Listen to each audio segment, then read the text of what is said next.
Well, the area near 59th Avenue and Lower Buckeye still blocked and will stay that way for hours as crews investigate a really bad rollover crash. This is unlike any other. A tanker flipping and then crushing a pickup truck. Gibby is on the scene. Earlier this morning, we had Bruce over this. He was flying over it, Gib, even I think before the fire crews were there on the scene. So what have you learned about the materials that have spilled out?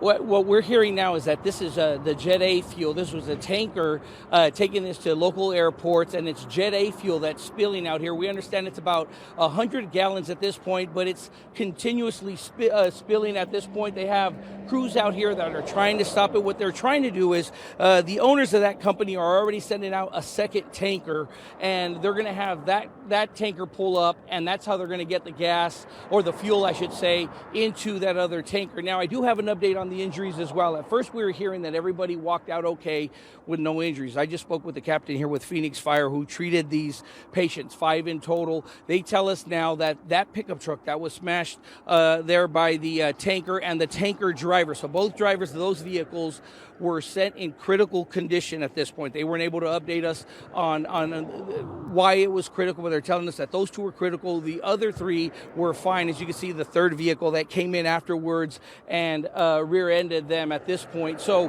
what they're doing is they said they're going to do what they call now grounding and bonding, which will help seep up all of the fuel that has spilled already, kind of turn it into a gooey substance, if you will, until the other tanker is able to get here and they're able to transfer that fuel from the turned over tanker onto the new one. Now, what they won't do is they won't try to upright that tanker. That's the last thing you want to do, because you don't want that fuel to move around as much. And one of the other things he mentioned is that inside those tankers, they have these little barriers inside of them that help keep the fuel from moving around as much as it can, because the last thing you want is any kind of static electricity or any kind of static movement in here, which will cause that fuel to go up in flames. Guys, back to you.